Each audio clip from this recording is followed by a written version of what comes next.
안녕하세요. 오늘도 사연살롱을 찾아주셔서 감사합니다. 어느덧 자식이 장가를 가서 손녀까지 볼 나이가 된 이제 곧 환갑인 여성이에요. 이곳에 나오는 사연들을 종종 보다가 오늘은 제 이야기를 들려드리면 어떨까 싶어 사연을 써봅니다. 친정 사는 형편이 어려워 고등학교만 간신히 졸업했어요. 빨리 독립을 하여 내 입이라도 덜어야겠다는 마음으로 일을 했고 그곳에서 지금의 남편을 만났답니다. 성실하고 잘생긴 외모가 어찌나 끌리던지 저흰 그렇게 연애를 했어요. 하지만 결혼을 약속했는데도 불구하고 시댁에서는 저를 대차게 반대하였죠. 동생들만 주렁주렁 딸린 집구석이 뭐가 좋다고 장가를 간다는 거야. 어머니, 그래도 미인은 착하고 성실해요. 요즘에 이런 여자 없어요. 그래도 안 된다. 나중에 돈 빌려달라 뭐 해달라 할 게 뻔하니까. 전 미희랑 결혼할 거예요. 이미 약속까지 다 했고 헤어질 수 없습니다. 네가 우리 집 장남인데 내 말을 어길 수 있어? 우리가 널 어떻게 키웠는데. 죄송해요. 회식이 있으니까 전 포기하세요. 제 고집 못 꺾으니까요. 장남인 남편은 시어머니의 거센 반대에도 저를 끝까지 놓지 않았고 시어머니는 며칠 굽기까지 끊었음에도 절대 흔들리지 않는 아들의 부탁을 기어이 허락해 주셨답니다. 그렇게 저희는 결혼식을 올리게 되었어요.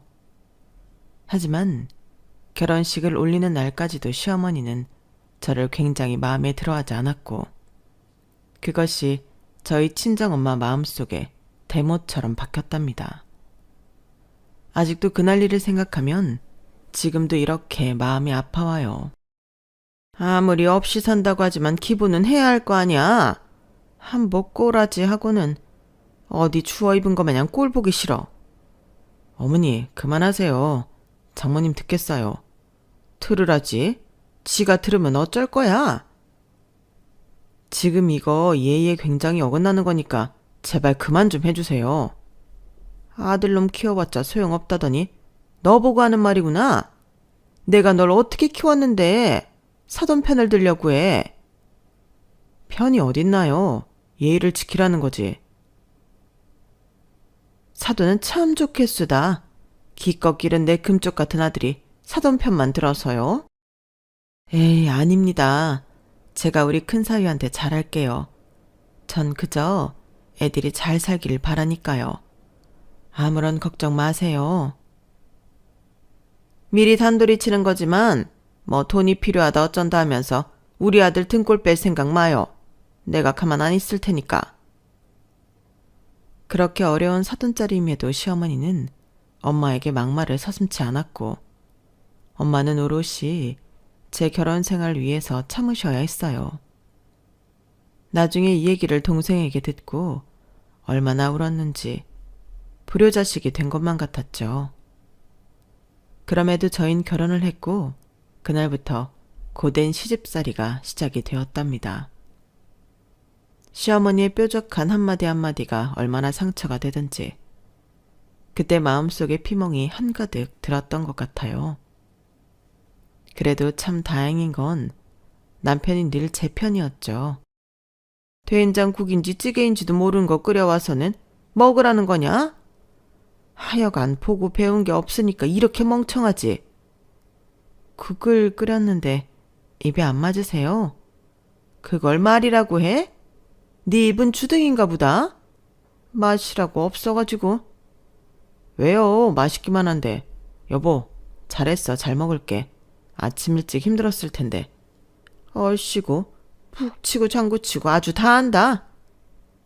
이 사람도 아침에 일 나가야 하는데 너무 무리한 거 시키지 마세요.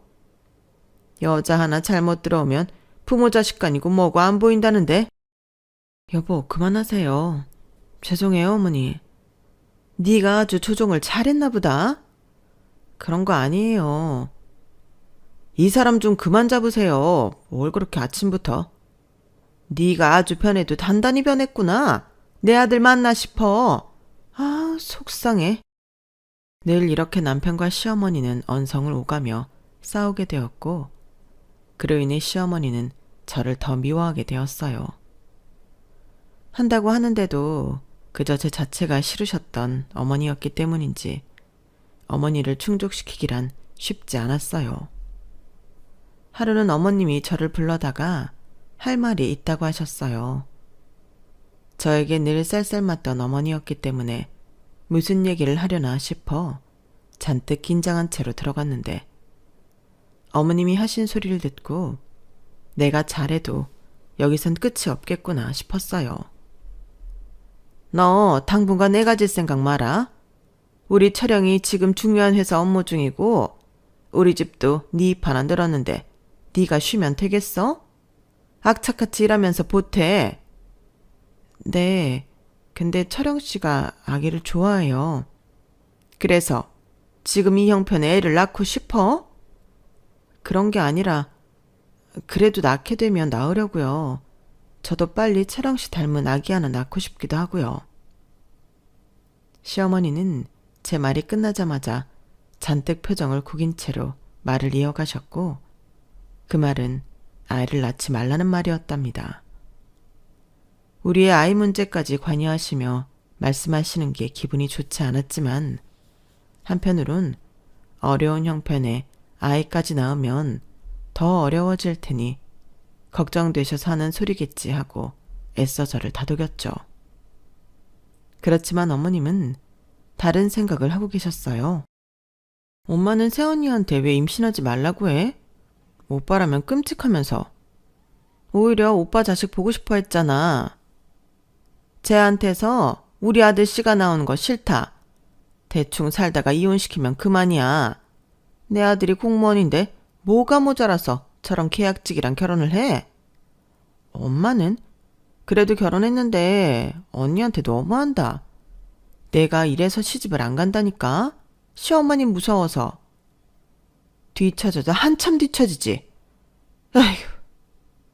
공무원인 아들에게 저 같은 며느리는 당치도 않다며 시누이에게 속말을 하던 시어머니가 너무 충격적이었답니다. 이런 것들을 겪고 나니 제가 시어머니에게 잘하는 이유가 다 무슨 소용일까 싶은 마음이 들었죠. 그동안은 시어머니의 말씀에 토달지 않고 저자세였지만 이젠 달라지겠다 싶은 마음이 들었어요. 또 국인지 찌개인지 모를 것 끓였냐? 어쩜 너는 이렇게 간을 못 봐? 제 입맛엔 딱인데요. 드시지 마세요. 뭐? 너 지금 뭐라고 했냐? 어머님 그렇게 못 드시겠으면 드시지 말라고 말씀드렸어요. 그럼 되겠죠. 처음 어머님에게 말대꾸를 하고 심장이 얼마나 콩닥거리던지. 시어머님은 본인도 어이가 없는 듯 저를 한참이나 노려보았지만 많이 놀라신 듯 보였어요. 저 역시 이제 눈치 보지 않기로 했기 때문에 당당하게 지내기로 마음을 먹었어요. 여보, 미안해. 아까는 놀랐지. 나도 사람인지라 어머님 참기가 힘드네. 아냐, 당신 마음 충분히 이해해. 괜찮아. 그래도 당신 마음이 안 좋았을 것 같아서 미안하기도 하고 그러네. 괜찮으니까 네가 하고 싶은 대로 해. 남편은 언제나 제 편이면 변함이 없었어요. 그럼에도 고된 시집살이가 이어졌지만 그래도 면역이 생겼는지 참고 사라지는 나날들이 되었어요.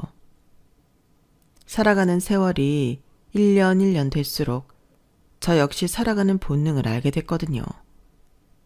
그리고 결혼한 지 2년째 되던 해에 전 임신을 하였고 시동생도 결혼을 한다고 했어요. 전 결혼해서 2년 만에 가진 소중한 아이였지만 시동생은 임신을 하고 결혼을 하는 것이었어요. 어머님께도 새로운 며느리가 생겼지만 손주도 둘이나 생기게 되었어요.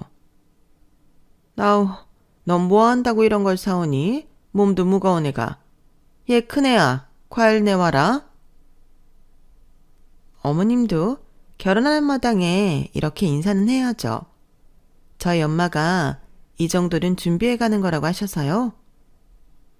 역시 배운 집이라 달라도 정말 다르다. 어머님은 눈에 띄게 동서를 참 예뻐하였어요. 동선의 부모님이 교사인 것도 크게 작용을 했지만 제가 봐도 싹싹하고 예쁜 동서를 좋아하실 거라고 생각이 들었거든요. 그리고 어머님은 그때부터 조금 잠잠하던 시집살이를 다시 이어나가셨어요. 에휴, 너 보니까 또 우리 큰애가 안타깝고 그런다. 너 같은 애를 만났어야 했는데 하필 저런 애를 만나가지고. 왜요? 형님 주방일도 잘하고 좋은데요? 저 정도 되기까지 내가 가르친 거야. 아, 맞다. 넌 아기 가진 몸이니 꼭 조심하거라. 주방에서 다가상을 준비하면서도 어머님은 동서에게 저에 대한 얘기를 하면서 상실감과 무력감을 주셨고 그 얘기를 듣던 동서 또한 웃음으로 킥킥대며 시어머니 비위를 잘 맞춰주었답니다. 어머니 시집살이는 나름 잘 견뎠다고 생각했지만 임신을 한 몸이라 그런지 호르몬 때문에 더욱더 힘들게만 느껴졌어요. 그리고 그날 이후부터 깍듯하던 동서 또한 시어머니와 마찬가지로 저를 은근히 무시하면서 업신여기는 것이 느껴졌어요. 시어머니 시집살이에 더불어 동서의 시집살이까지 더해졌죠. 너만 하는 임신 아니니까 유난 떨지 말아라, 어? 그러길래 내가 일 좀 더 하다가 임신하라고 했지. 꼭 내 말을 안 듣고는 힘든 티를 내니? 어머님, 저 조상기가 있어서 누워있는 게 제일 좋다고 했어요. 네 동서도 그렇단다. 네가 이럴 때 동서 수발 좀 들면 좀 좋아? 저도 임신 중인데 어쩜 그러세요. 너랑 쟤랑 같니? 겨우 고졸의 계약직 시청 직원이랑 국민학교 교감 딸이랑 같아? 뻔뻔해도 유분수지. 이 집은 얼마나 대단하다고 그러세요?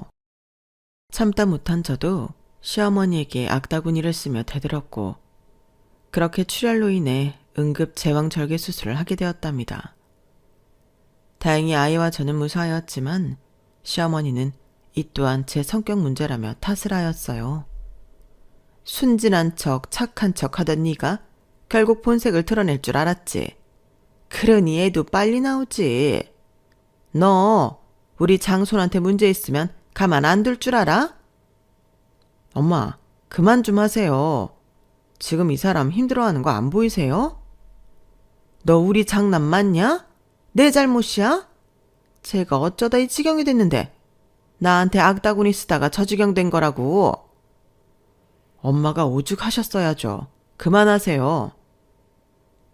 병실에서도 남편은 제 편을 들어주며 시어머니를 말렸어요. 그렇게 저희는 정말 서로 안갚음만 깊어갈 뿐이었죠. 그리고 제가 아이를 낳고 본격적으로 산후조리를 하는 동안 동선에 또한 결혼을 마쳤고 시동생의 직장 위치로 인해 시댁과 조금 가까운 곳에서 신혼을 시작하게 되었어요. 그로 인해 저희는 동선에 와도 부대끼며 살아가야 했죠. 그리고 결혼 후 동서도 머지않아 예쁜 딸을 낳았고 딸을 낳아서인지 동서는 둘째를 꼭 아들을 낳고 싶어 했어요. 시어머니가 저는 미워하시지만 그래도 제 아들은 끔찍이 예뻐하셨거든요. 그래도 이 부분 때문에 조금은 참을 수 있었던 시집살이였죠. 저랑 이 사이에서 아들 하나만 나온다면 어머님 더할 나위 없으시겠죠? 그럼 당연하지. 네 머리 닮으면 얼마나 똑똑하겠니? 자식은 엄마 머리 닮는다잖아. 아들 하나만 낳아봐. 그러게요. 자식은 엄마 머리 닮는다는데 우리 집 장소는 어째? 은근 어머님과 제 사이를 더욱더 악화시키려고 하는 동서를 볼 때마다 기가 차고 유치했지만 그저 본인이 아들을 못 낳은 것 때문에 괜한 자격지심이라고 생각이 들었어요.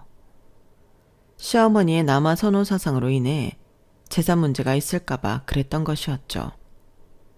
그래서 그런지 동서는 집에 방문할 때마다 늘 어머님 선물을 바리바리 싸들고 와서 어머님 사랑을 독차지하기도 했으며 저와는 더욱더 비교되게 행동을 많이 했어요. 저 역시 따로 그런 행동을 하지 않았기에 비난할 자격은 없지만 가끔 유치하기도 했죠. 그럼에도 전 신경 쓰지 않았답니다.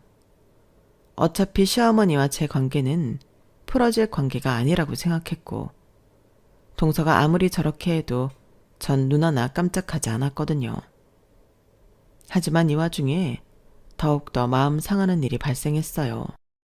장모님 허리 수술비라고 하면 내가 당장 해드려야지. 뭘 고민하고 있어? 아니야, 여윳돈 있어서 이걸로 할게. 됐어. 나도 있으니까 괜찮아. 바디를 많이 한 친정엄마의 오랜 디스크 문제로 허리 수술을 하게 되었고 장녀인 제가 수술비를 부담하게 되었답니다. 형제들이 많아도 다들 먹고 살기 힘든 부분을 알았기 때문에 그나마 살면서 한 푼 두 푼 모아놓은 돈이 있는 제가 내드리고 싶었어요. 남편은 이 부분을 알고 본인이 내겠다며 한사코 말렸지만 이런 부분은 제가 해도 괜찮았어요. 당신 마음만 받을게. 너무 고마워. 나도 아들인데 장모님한테 해드린 게 너무 없잖아.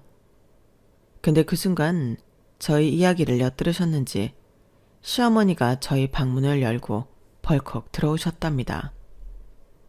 아니, 이게 다 무슨 소리야? 너 지금 우리 아들이 니네 친정엄마 병원비를 낸다는 거야? 무슨 소리야? 아니요, 오해세요. 제 돈으로 할 거니까 걱정 마세요, 어머님. 네 돈이 어딨어? 그동안 우리 집에서 먹고 입고 했으면 네 돈이 다 우리 거지. 시어머니의 어이없는 발언에 또다시 이해가 가지 않았고 시어머니는 그날 길길이 날뛰며 절대적으로 친정엄마 수술비를 부담해주지 말라는 소리를 하였답니다. 너무 서글프고 속상한 마음이 들었지만 원체도 정없는 양반이니 말에 뭐하나 싶더라고요. 그로부터 며칠 후가 되었고 동서가 어김없이 집에 놀러와 시어머니의 이런저런 말벗이 되어 주었는데 이런 소리를 하면서 제 속을 긁었답니다. 어머님 정말 감사해요. 어머님 아니었으면 저희 친정오빠 큰일 날 뻔했다니까요. 얘는 뭘 감사야. 당연히 도와야지. 그래, 부도는 막았다니? 어쩌다 그런 똑똑한 양반이 그 지경이 되셨어. 그러게요. 그래도 어머님 덕분에 급한 불은 껐으니 정말 다행이에요. 감사해요. 어머님은 동서의 친정 오빠의 회사 부도까지 막아주며 동서를 신경 써주셨고 저희 엄마가 아파서 수술할 때는 제 돈조차 못 들어가게 막으셨던 거예요. 아무리 무시하자 신경 쓰지 말자라고 해도 그날은 정말 참지 못하겠었죠. 정말 너무하시네요, 어머님. 그러는 거 아닙니다. 사람이 어쩜 그러세요? 뭐야? 너 지금 뭐라고 했어? 형님, 어머님한테 그게 무슨 말버릇이에요? 어머님이 본데 없이 자라. 그런 말을 하셨는데 딱이네요. 동서는 입 다물어. 어머, 어디서 그런 상스러운 말씀을 하세요. 입을 다물라니. 이건 지금 어머님이랑 내 문제거든? 그러니까 빠져줬으면 좋겠어. 얘가 왜 빠지냐? 빠지려면 너나 빠져. 나 지금 얘랑 얘기 중이었던 거 모르니? 본데 없이 자라가지고 말이나 툭툭 끊고 막말로 내가 내 돈으로 도와준 게 뭐가 그리 큰 잘못이야? 그게 아니라 저희 친정엔 그렇게 야박하시면서 어떻게 같은 며느리인데 늘 동서만 두둔하시면서 감싸세요? 너랑 얘랑 비교할 건덕지나 되니? 시어머님은 동서와 전 애초에 집안 차이부터 난다며 비교할 가치도 없다고 하였고 그런 동서 또한 옆에서 거들면서 불난집에 부채질을 하기 시작했답니다. 이쯤 되니 이 집구석이 정말 진절머리 나기 시작하더라고요. 형님, 솔직히 막말로 형님이 이 집 아들 하나 낳은 것 빼고는 뭐가 있어요? 나 여태까지 시집와서 대소사 챙기고 굳은 일까지 다 도맡아 했어. 그 정도는 하셔야죠. 빈 몸뚱이로 돌아와서는 그 정도도 안 해요? 동서, 말 다 했어? 쟤는 주제 파악을 해도 너무 못한다니까. 지주제에 아직도 본인 존재 자체가 잘못된 걸 몰라. 그렇군요. 전 그냥 존재 자체가 어머님 심기에 거스르는 사람이었어요. 그쵸? 그래. 배운 거 없이 우리 아들 꿰차서는 말이 많아. 더 이상 상종할 가치를 느끼지 못한 저는 그대로 남편에게 이제는 시어머니를 모시고 살지 못하겠다고 하였어요. 제가 너무 못됐는지 이런 취급까지 받아가며 살아가야 할 이유를 느끼지 못했거든요. 남편 또한 저를 참 많이도 위로해 주었답니다. 미안하다. 내가 부족해서 당신이 이런 대접받고 살아. 다 내가 못나서 그래. 아니야. 내가 아무리 잘하려고 한들 이미 내 배경이 그렇게 싫다고 하시는데 어쩌겠어. 내가 못 맞춰서 미안해. 여기까지인 것 같아. 결국 저희는 그날 많은 대화를 하게 되었고 분가를 하기로 결심을 했답니다. 시어머님은 저희의 분가 소식을 듣고는 남편에게 참 많이도 길길이 날뛰시더라고요. 제 꼴은 보기 싫으시면서 아들은 놓고 싶어 하지 않았죠. 쟤 때문에 분가하니? 쟤가 그러제? 내가 언젠간 이럴 줄 알았어. 어머니, 이제 저희 식구끼리 나가 살게요. 이 사람이랑도 한동안 안 보시면 어머니도 더 나으실 거예요. 내가 왜 우리 아들이랑 못 사냐? 어? 저한텐 가정이 있잖아요. 계속되는 시어머니의 설득에도 이미 완강히 저희는 분가를 하기로 결심을 했어요. 그렇게 집도 알아보고 우리 식구끼리만 살아볼 생각을 하니 참 마음이 많이도 들떴답니다. 그러던 중 친정 엄마께서 긴급 호출을 하셨어요. 자, 이거 얼마 안 되지만 받아서 이사하는데 보태. 너한테 해준 것도 없어서 참 많이도 걸렸는데 이거 써라. 엄마, 이거 뭔데? 됐어. 엄마가 가지고 계셔. 난 아직 일하고 있고 이서방도 있잖아. 이런 거 안 줘도 돼요. 그래도 네가 고생 많이 했잖아. 친정 엄마가 주신 것은 다름 아닌 한 푼 두 푼 힘들게 모으신 돈이었고 그 돈은 놀랍게도 꽤 큰 돈이었어요. 결혼 전 일하면서 동생들 뒷바라지한 것이 안쓰러우셨는지 따로 준비해 주셨다고 했답니다. 엄마에게 얼마나 큰 돈인 줄 알았기 때문에 너무 속상했어요. 엄마, 진짜 난 괜찮다니까. 이 돈 엄마 쓰세요. 난 젊잖아. 일 더 하면 돼. 공무원 월급이 뭐 얼마나 되니? 너 필요한 데 있을 텐데 그냥 가지고 있어. 고마워요 정말. 이를 어째. 염치불구하고 엄마가 주신 돈을 받았고 전 이 돈을 허투루 쓰고 싶지 않았어요. 그래서 분가를 하면 작은 내 가게를 하나 차려보면 어떨까 싶은 마음이 들었죠. 그리고 바로 실천에 옮기기에 나섰고 그렇게 전 작은 미시복 가게를 열었답니다. 운이 좋았던 건지 전 가게를 열자마자 장사가 정말 잘 되었어요. 아주 살판 났다. 내 아들 꼬셔서 분가 준비하더니 이제 매일 늦게나 들어오고 너 이렇게 살려고 나간다고 한 거지? 내가 네 속을 안 봐도 훤히 알아. 마음대로 생각하세요. 제가 진심을 얘기한들 어머님이 들어주시겠어요?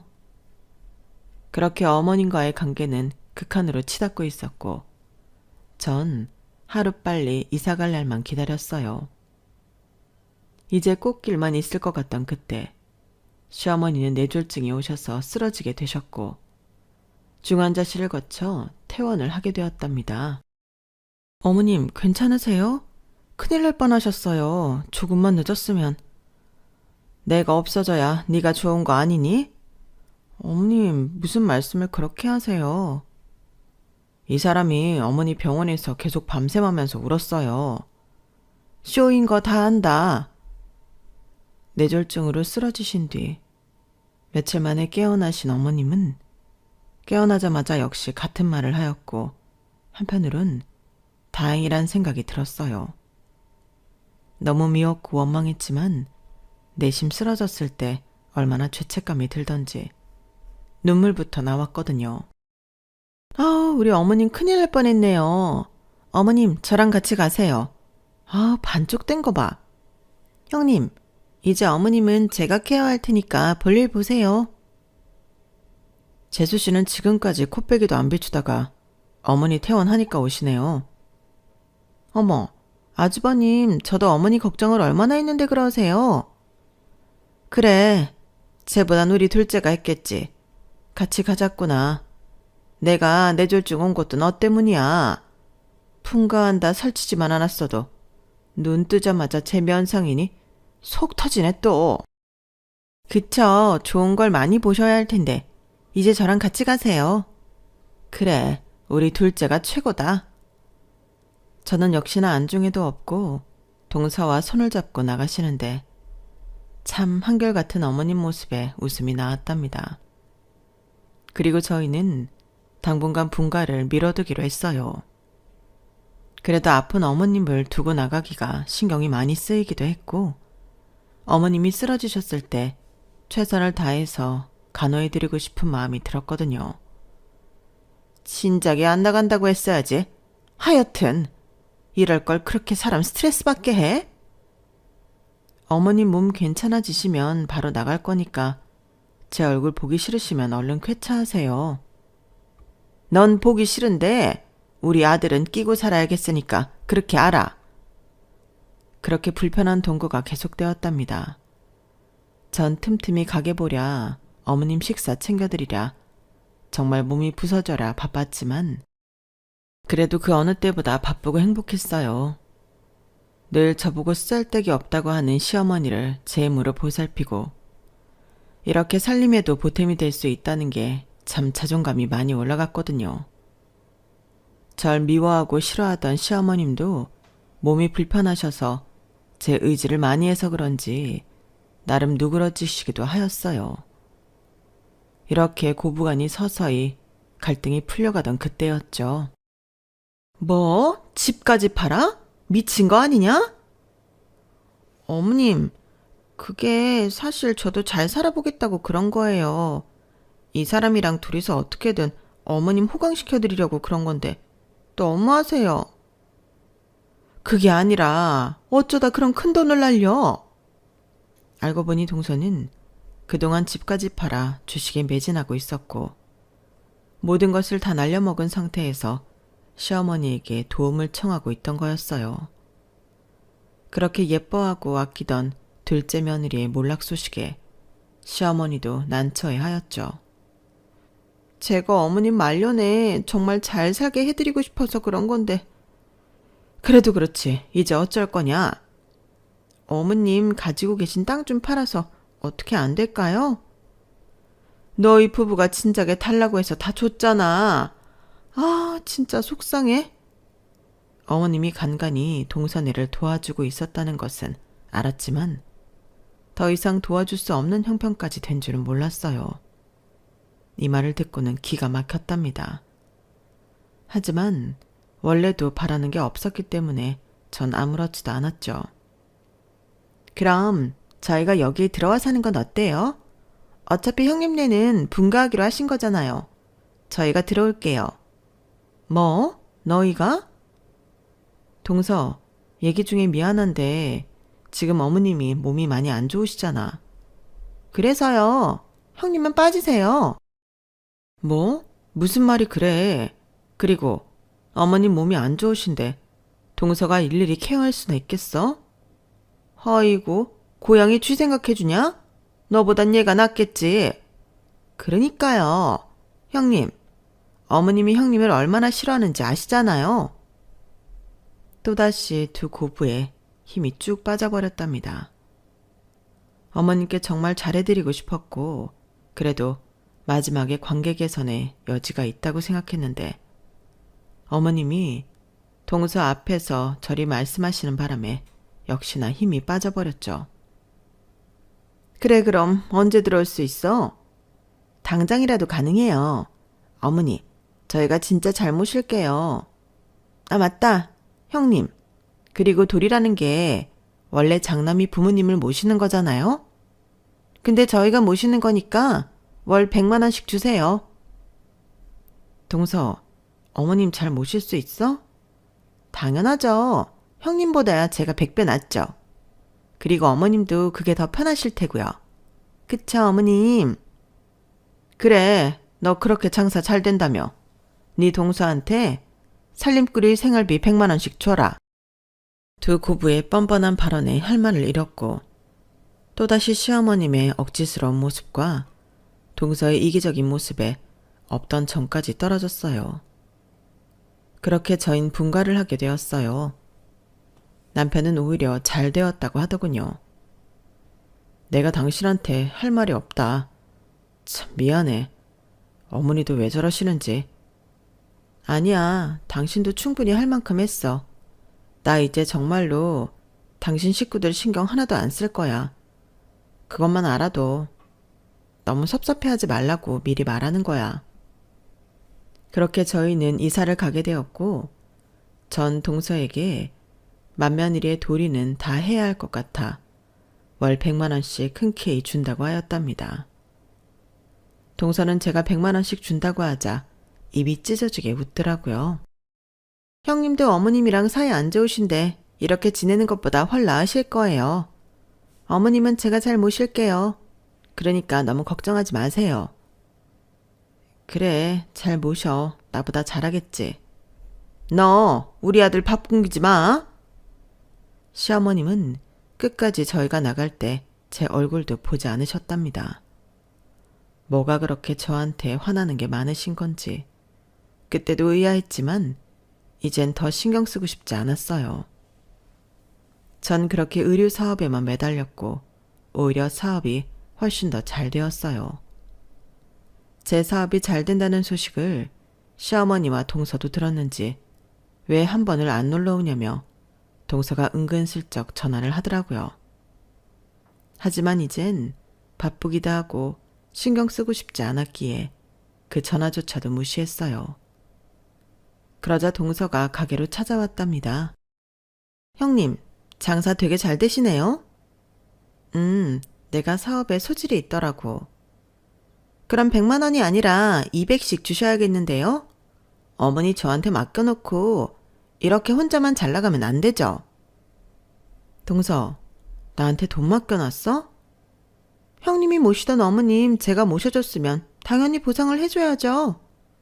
이게 뭔 소리야? 인간 맞니? 전 동서의 말이 끝나자마자 꽃병에 있던 물을 얼굴에 확 부어버렸답니다. 그러자 동서는 허둥지둥 놀랐어요. 이게 뭐 하는 짓이에요? 어머님 모시는 걸로 돈을 달라니. 참 할 말이 없다. 어머님 옆에 착 붙어서 나 무시하고 업신 여길 때부터 인성은 알아봤지만 이 정도 말종인 줄은 몰랐어. 아픈 노인네 나한테 방치한 당신은 오히려 저한테 어머님을 본인에게 떠맡겼다며 길길이 날뛰고 화내는 동서를 보니 정말 기가 찼어요. 그리고 동서는 그것도 모자라 어머님과 살면서 본인이 얼마나 힘든 줄 아냐며 하소연을 해대기 시작했죠. 내가 그 아픈 노인네 모시면서 얼마나 힘든 줄 알아요? 다 알면서 모른 척하기 있냐고요. 내가 얼마나 힘들면 여기까지 왔게요. 그러니까 200 주세요. 저 요즘 돈 없어서 죽겠어요. 남편도 저 주식 말아먹은 뒤로는 인간 취급도 안 한다고요. 내가 그런 사정을 알아야 해? 그리고 어머님이 동서한테 얼마나 잘했는데 이제 와서 이런 식이야. 그래봤자 이젠 저한테 도움 안 되잖아요. 그런 말 필요 없고 전 돈이 필요해요. 동서의 말에 할 말을 잃었어요. 저도 어머님을 좋아하는 건 아니지만 그래도 이렇게까지 어머님을 생각하는 줄은 몰랐거든요. 한동안 어머님의 재산을 살살 빼먹다 이제 돈이 없으니 저렇게 돌변한 모습도 무서워졌어요. 그래도 어머님은 동서를 참 예뻐하셨는데 동서는 오로지 돈만 보이는구나. 친정 부모님도 대단하시다면서 어떻게 그런 교육을 받았는지 의구심이 든다. 이제 와서 살만하니 제가 만만한가 보죠? 하긴 어머님도 그렇게 사람 볼 줄 몰라서 참 안타깝긴 하다. 그래도 동서의 마음이 진심인 줄 알고 계시던데. 이제 나한테 더 이상 어머님 얘기도 하지 말고 돈 얘기도 하지 마. 그 100만 원을 줬던 것도 동서가 어머님을 잘 모시라고 준 건데. 맏며느리가 시어머니 떠 맡겼으면 책임을 져야죠. 그것도 온전치 않은 어머님인데 진짜 이러실 거예요? 동서는 계속해서 돈을 요구했어요. 참 어처구니가 없었답니다. 사람 인생이 이렇게 뒤바뀔 수도 있는 건지 싶었어요. 동선의 친정 잘 산다며 친정에 부탁해보지 그래. 없이 사는 친정 가진 나한테 왜 이럴까? 참 우습다. 저희 부모님도 이제 정년퇴직하셔서 도와주실 힘도 안 되세요. 이렇게 장사가 잘 되는데 뭐가 아까우신 건데요? 계속해서 돈을 요구하던 동서는 제가 강경하게 나오자 결국 돌아서서 집으로 가버렸어요.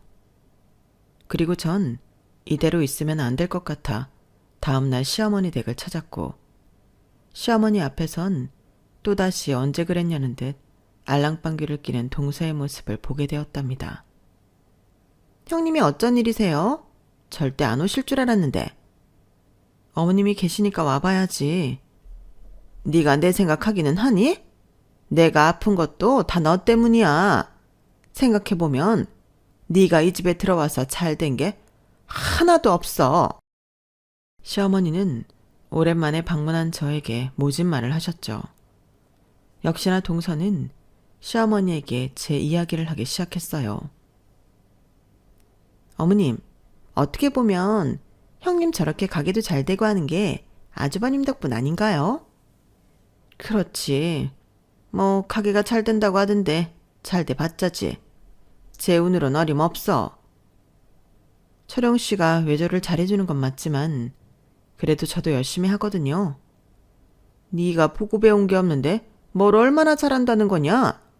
둘째처럼 이렇게 싹싹한 애들이 옷가게는 더 잘하겠다. 그러게요. 형님 말고 제가 했으면 더 잘했겠죠.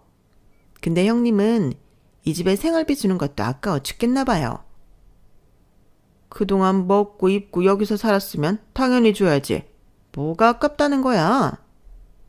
제가 어머님 맛있는 거 사드리고 싶다고 하니까 엄청 역정내시더라고요. 동서는 없는 말까지 지어내며 시어머니 앞에서 저를 완전 이상한 사람으로 몰아갔고 시어머니는 그 말을 찰석같이 믿으시더니 저를 더 나무랐어요. 그리고 전 결심을 하고 난 뒤 이렇게 얘기했어요. 그래, 동서가 그렇게 원하는 100만 원 더 줄게.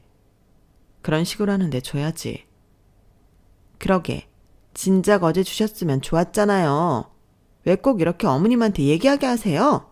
하여튼 쟤 나한테 들어가는 돈 아까워서 주겠니? 너랑은 다른 애야. 그래요. 어머님한텐 저만 못된 며느리고 사랑스러운 둘째 며느리는 아픈 어머님 모시는 안타까운 며느리죠. 근데 이거 먼저 들어보세요. 전 의기양양한 동서와 어머님에게 제가 그동안 동서와 나눴던 대화 녹음을 들려주기 시작했어요. 동서는 어쩔 줄 몰라 했으며 그곳에는 어머님의 욕과 시집살이를 하고 있는 본인의 처지를 비관하는 내용이었답니다. 이런 걸 왜 녹음을 하세요? 어머님도 아실 건 아셔야지. 어머님한테 금쪽 같은 며느리가 매일 이런 생각을 하면서 살고 있었네요. 이제 어머님 돈 떨어지니까 볼장 다 봤다는데 어떠세요? 너 진짜 이런 식으로 얘기한 거야? 어머님, 그게 아니라 형님이 매도하는 거예요. 동서는 끝까지 아니라고 부인했지만 녹음 속에 흘러나오는 동서의 목소리로 인해 부인할 수 없었답니다. 어머님은 그동안 본인에게 했던 모든 행동들이 동서의 가식임을 알고 충격을 받으신 듯 보였어요. 돈만 밝히는 동서랑 사람의 배경만 보고 판단하는 어머님 아주 잘 어울려요. 이제 좀 빠져드릴 테니 두 분이 말씀 나누세요. 그럼 이만. 전 그 길로 바로 집을 박차고 나왔고 10년의 묵은 채증이 풀리는 것 같았어요.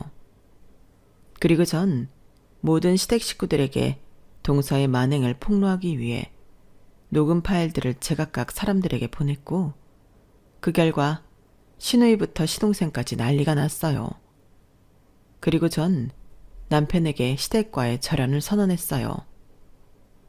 어머님이 돌아가셔도 이제 난 더 이상 뵙지 못할 것 같아. 한동안 아프시고 갈등이 풀리나 싶더니 역시나 아니더라. 더 이상 인생 이렇게 살고 싶지 않아. 남편은 저에게 미안하다고 했고 그렇게 전 모든 인연을 끊었어요.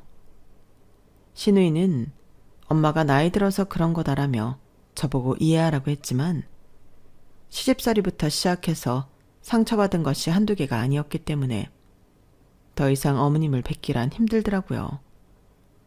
그리고 동서는 집 담보로 주식을 날렸을 때도 시동생이 참아줬지만 이번에 이렇게 어머님을 모욕하는 언사를 하는 건 못 참겠다며 이혼을 선언했어요.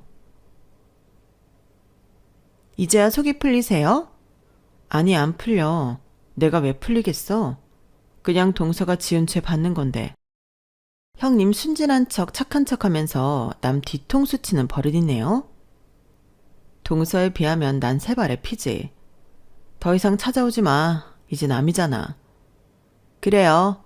병든 노인네 어디 한번 잘 모셔봐요. 어차피 돈도 다 떨어진 양반. 네, 나도 미련 없으니까. 동서는 이제 돈 없는 시어머니는 미련이 없다며 본인도 이혼을 하겠다고 큰 소리를 쳤어요. 그 일이 계기가 되었지만 아마 살면서 동서와 시동생의 트러블은 어마무시했을 거라고 생각했어요. 그렇게 둘은 빠르게 합의 이혼을 하였어요. 하지만 동서네 집에선 동서가 이혼을 하고 오자 본인 집안에 이혼은 없다며 절대 받아줄 수 없다고 그 상태로 내쫓았다고 하였죠. 그렇게 동서는 오갈 데 없는 신세가 되었다고 했습니다. 본인이 뿌린 잘못이지만 동서 인생은 그대로 종친 거나 마찬가지였어요. 딸도 시동생이 양육을 하는 바람에 매일 볼 수 없었고 경력 단절이 된 동서를 어떤 곳에서도 써주진 않았죠. 수중에 돈이 있던 것도 아니었기에 동서의 인생은 내리막길이었습니다. 재수씨, 아니 이제 재수씨도 아니지. 계속 연락하는 모양이더라고. 다시 합치자고. 참 사람 간사하지. 그러게 그렇게 이혼에 큰 소리를 치더니 역시 본인이 뿌리는 거 거두는 거지 뭐. 남편은 이렇게 얘기하면서도 제 눈치를 살폈어요. 이제 홀로 덩그러니 남은 시어머니 걱정에 저를 보는 것 같았죠. 하지만 애써 모른 척하였고 제가 홀로 남은 시어머니의 모든 것을 묻지 않자 시누이와 시동생이 간곡히 부탁을 했어요. 언니가 아니면 우리 엄마 누가 모셔요. 혼자 저렇게 계시는데 그냥 가게 일하면서 엄마 좀 들여다봐 주세요. 아니요 고모, 제가 왜 그래야 하죠? 어머님도 저라면 굉장히 싫으실 건데 저도 그럴 생각 없습니다. 엄마야, 괜한 자존심 때문에 그런 거죠. 본인이 한 게 있으니 언니가 못 이기는 척 다시 엄마 좀 케어해주면 안 될까요? 고모, 전 어머님 자식이 아니에요. 이렇게 삼남매가 버젓이 있는데 제가 왜 모시나요? 전 그렇게 못합니다. 엄마가 말을 안 해서 그렇지 그래도 언니 말이라면 싫은 듯 해도 잘 듣잖아요. 제 인생 더 이상 무진 소리 들어가며 살고 싶지 않아요, 고모. 저 정말 최선을 다한 거 알죠? 더 이상 부탁하지 마세요. 제 말에 남편도 많은 생각을 하더니 결국엔 중대 발표를 했고 어머님은 크게 노하셨어요. 뭐? 날 요양원에 넣는다고? 그럼 어떡해요? 막내는 시집가서 멀리 있고 둘째는 빚 갚아야 해서 지방 내려간다는데. 그럼 네 처는 뭐하고? 엄마가 그동안 제 처한테 어떻게 했는지 모르고 그러시는 거예요? 엄마 소원대로 다신 얼굴도 안 비춘대요. 언젠간 이 사단 낼 줄 알았지. 걘 어쩜 애가 그렇게 못났니? 어머니도 제발 반성 좀 하세요. 끝까지 본인 잘못을 모르는 시어머니였고, 그렇게 어머님은 저에게 사과 한마디 없이 요양원으로 가셨답니다. 마음이 좋진 않았지만 이로써 이 관계를 다 끊어내고 싶었어요. 그리고 몇 달이 지났을까? 시어머님이 저를 많이 찾으신다는 얘기를 들었답니다. 어머니가 당신을 찾네. 나를? 왜, 또 분풀이 상대 찾으시나 보지? 동서한텐 그렇게 당해놓고 아무 말씀 안 하시고 왜 나한테만 그러신데? 그게 아니라 그냥 당신 얘기를 많이 하신대. 요양보호사님들한테. 내 욕이나 한 바가지 하실 테지. 아직까진 어머님 뵙고 싶지 않아. 그래, 당신이 얼마나 힘들면. 알겠어. 간혹 어머님이 저를 찾으신다는 얘긴 들었지만 애써 무시하였답니다. 마지막까지 저에게 막말을 하신 시어머니였기에 정말 보고 싶지 않았거든요. 하지만 그로부터 며칠이 지난 후 시어머님이 위독하다는 소리를 듣게 되어 그제서야 요양원에 갔어요. 며느님을 그렇게 찾으시더라고요. 들어올 때부터 조금 몸이 힘들어 보이셨는데 여기서 더 악화되셨어요. 요양보호사 말이 어머님은 처음부터 많이 안 좋으셨다고 했고 절 많이 찾으셨다고 했어요. 절 왜 그렇게 찾으셨어요? 보기도 싫은 며느리인데. 이제 왔냐? 왔으니 됐다. 무슨 할 말 있으셔서 그런 거 아니세요? 쾌차하셔서 독한 말 하셔야죠. 어머님은 제 말에 대꾸도 안 하셨어요. 그저 저를 보시고 됐다고만 하셨고 그날 그렇게 잠이 드셨어요. 생각보다 싱거운 말씀에 의아했지만 저 역시 시어머님을 뵙고 나니 마음은 편안했어요. 그리고 다음날 가게에 출근하려고 하니 시어머님이 돌아가셨다는 소식을 듣게 되었어요. 어머님, 이렇게 가시려고 절 보자고 하신 거예요? 어머님이 많이 찾으셨고 또 미안하다고 전해달라고 하셨어요. 요양보호사님 말에 의하면 어머님은 밥 먹듯이 저에게 미안하다고 하셨어요. 늘 제가 보고 싶다고 말씀하셨고 본인은 면목이 없어서 저에게 연락을 하지 못한다고도 하셨어요. 그 말을 들으니 왜 이렇게 눈물이 나던지. 어머님을 보지 않겠다고 다짐했지만 미운 정도 정이라고 참 슬펐어요. 어머님은 요양보호사님을 친구 삼아 저와 있었던 내용을 쭉 이야기해주며 본인이 너무 나빴었다고 반성을 많이 하였다고 했어요. 그 말을 들으니 왜 내 앞에서 못했나 싶은 것이 원망스럽기도 하고 이렇게 보내드린 게 허망하였죠. 당신은 할 만큼 했어. 그만 울어. 그냥 너무 허무해서. 어머님 미웠지만 그래도 꼭 직접 듣고 싶었는데. 많이 후회하셨을 거고 당신한테 진짜 미안하셨을 거야. 아마 진심만을 말하는 양반이니까. 언니, 내가 다 미안해요. 우리 엄마 독한 사람인 거 알면서 언니한테 맡겨만 두고. 아니에요. 이제 와서 무슨 소용이에요. 저도 잘한 거 없어요. 그래도 언니 이렇게 우는 거 보니까 마음이 너무 안 좋아. 시댁 식구들은 장례식에서 울던 저를 많이 위로해 주었답니다. 후회와 슬픔의 눈물이라기보단 그저 아쉬움의 눈물이었어요. 그렇게 어머님을 보내드리고 집에 유품을 정리하던 때 이미 본인의 상태를 아신 듯 적어놓은 것들을 보았죠. 그것은 어머님의 마지막 남은 이 집을 제 앞으로 해놓으시겠다는 유언장이었어요. 그리고 작은 글씨로 미안했다 며느라 라고 적어놓은 것을 보았고 그때 참 많이도 울었어요. 이렇게 허망하게 가실 거였으면 좀 더 잘해주시지. 왜 이렇게 모질게 굴었나 싶은 것이 원망스럽기도 했답니다. 시간이 많이 지나 생각해보면 아마도 그때 저와 많이 풀고 싶으셨던 것 같아요. 옛날 뿐이라 방법을 모르셨고 저 역시 더욱 다가갔다면 어땠을까 싶네요.